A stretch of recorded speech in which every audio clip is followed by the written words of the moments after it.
శుభోదయం. ఈనాటి విశేషం దశపాపహర దశమి సువర్చలా సమేత ఆంజనేయ స్వామి వారి కళ్యాణం.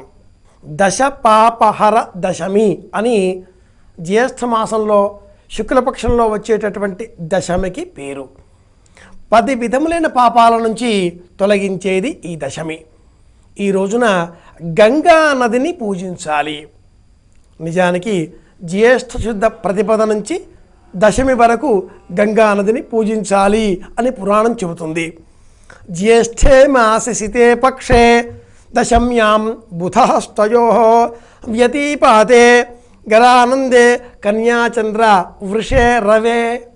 ఇలా వివిధమైనటువంటి కార్యక్రమాలలో కూడుకున్నప్పుడు ఈ దశమి తిథి నాడు దశపాపహర వ్రతం అనే వ్రతాన్ని పాటించి గంగా నదిని పూజించినట్లయితే మనం చేసేటటువంటి 10 విధములైన పాపాల నుంచి మనం విముక్తిని పొందుతాం అంటూ పురాణ ప్రపంచం చెబుతుంది.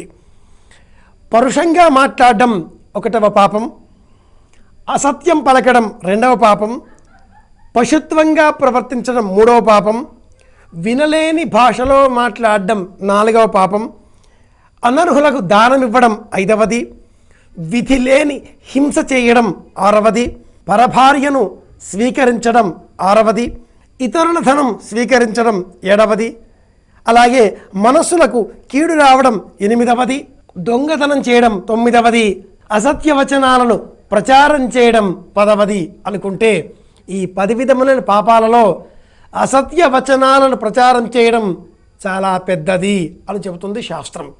కనుక ఈ 10 విధములైన పాపాలన్నింటినీ కూడా మనం పోగొట్టుకోవాలి అంటే అందుకు ఈరోజు గంగా నదిని పూజించాలి, గంగను సేవించాలి. గంగా గంగేతి యో బ్రూయాత్ యోజనానాం శతైరపి ముచ్యతే సర్వపాపేభ్యః విష్ణులోకం సగచ్చతి అంబత్వద్దర్శనాన్ముక్తి న జానే స్నానజం ఫలం స్వర్గారోహణ సోపానే తతో పుణ్యతరంగిణీం విశ్వేశం కేశవం టుంఠీం దండపాణించ భైరవం వందే కాశీం గుహాం గంగాం భవానీం మణికర్ణికాం అతితీక్ష్ణ మహాకాయ కల్పాంత దహనోపమా భైరవాజ నమస్తుభ్యం అనుజ్ఞాం దాతుమర్హసి. ఇలా చెప్పి గంగాదేవిని స్తోత్రం చేయాలి. త్వం రాజా సర్వతీర్థానాం త్వమేవ జగతః పితా. హరిద్వార్, నాసిక్, కాశీ ఇలా ఏ క్షేత్రాలలోనైనా గంగాదేవి ప్రవహించవచ్చును గాక. మన మనస్సులో కూడా గంగా ఉంటుంది కాబట్టి మన ఇంట్లో ఉండే నీటిని కూడా వినియోగించి స్నానం చేసే సమయంలో ఆ నీటిని మనం గంగే చ యమునే చైవ గోదావరి సరస్వతి నర్మద సింధు కావేరి జలేస్మిన్ సన్నిధిం కురు అని ఇలా చేత్తో తిప్పి ఇవి గంగ నీరు అని సంకల్పం చేసి స్నానం చేస్తున్నాం కదా.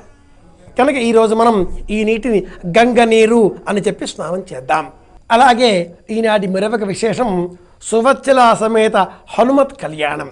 జ్యేష్ఠ శుద్ధ దశమ్యాం చ భగవాన్ భాస్కరో నిజాం పుత్రీం సువర్చలానాంనీం ప్రాదాత్ ప్రీత్యా హనుమతే అంటూ మనకు పరాశర సంహిత జ్యేష్ఠ శుద్ధ దశమి నాడు సూర్యనారాయణమూర్తి కుమార్తె అయినటువంటి సువర్చలను ఆంజనేయ స్వామి వారు వివాహం చేసుకున్నట్లుగా వర్ణిస్తుంది.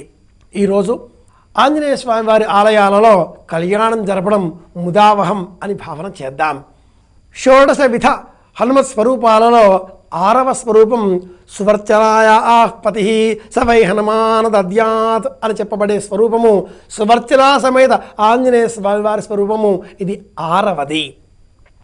ఈరోజు ఆంజనేయ స్వామి వారి కళ్యాణాన్ని కూడా జరిపించడం శోభస్కరం, ఆనందకరం అని చెప్పుకోవాలి. చాలామందికి ఓ సందేహం ఉంటుంది. శ్రీమద్ రామాయణంలో ఈ హనుమంతునకు సంబంధించి వివాహం కానీ కళ్యాణాదులు కానీ ఇవేమీ లేవే అనుకుంటారు. ఆంజనేయ స్వామి వారు భవిష్యత్ బ్రహ్మ.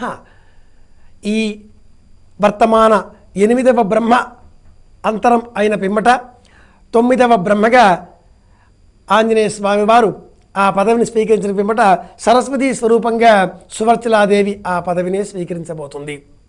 దేవతా స్వరూపాలలో వారి వారి అర్ధాంగి అంటే వారి శక్తి అని చెప్పాలి. కనుక ఈరోజు కళ్యాణాన్ని ఇలా మనం ఆ సనాతన గ్రంథం సంహిత స్వరూపంగా స్వీకరించి సువర్చలా సమేత ఆంజనేయ స్వామి వారిని స్తోత్రం చేసి అర్చన చేసి కళ్యాణం చేసే ప్రయత్నము చేద్దాం. దేవతా సంహిత కళ్యాణాలు అంటే మానవులకు శుభస్కరములైనటువంటివి. మన ఇండ్లలో ఇలాంటి కళ్యాణాలు కావాలి అనే తాపత్రయంతో భగవత్ కళ్యాణం మనం ఆచరిస్తూ ఉంటాం. అక్కడ కూడా ఈ సంప్రదాయాలనే పాటిస్తూ అందులో వచ్చేటటువంటి శోభనాలను శోభిత గుణగణాదులను అన్నింటినీ కూడా మనం మన దేహానికి అన్వయింపజేసుకుంటూ ఉంటాం. కనుక ఈ లక్షణాన్ని ఆపాదింపజేసుకుంటూ తస్య బుద్ధించ విద్యాంచ బలశౌర్య పరాక్రమాన్ విచారితస్మే ప్రదతౌ స్వస్య కన్యాం సువర్చలాం. ఆంజనేయ స్వామి వారి బుద్ధి పరాక్రమం వీటిని చూచి దేవతలందరి ప్రబోధాదుల మేరకు సూర్యనారాయణమూర్తి తన కుమార్తెకి వివాహం చేసినట్లుగా సంహితాది గ్రంథాదులు ఇలా వివరిస్తున్నాయి. కనుక దశపాపహర వ్రతం ఈరోజు చేద్దాం. గంగా నదిని పూజిద్దాం. సుభద్రా సమేత ఆంజనేయ స్వామి వారి కళ్యాణం జరిపించే ప్రయత్నం చేద్దాం. లేని పక్షంలో హనుమద్ ఆలయాన్ని దర్శనం చేసుకుని ఆంజనేయ స్వామి వారి కరుణాకటాక్ష వీక్షణాలతో మన జీవితాలను ఆనందప్రదం చేసుకుందాం, సుఖమయం చేసుకుందాం. అందరికీ శాంతి కలగాలి, అందరూ ఆనందంగా ఉండాలి అని కోరుకుంటూ శుభమస్తు.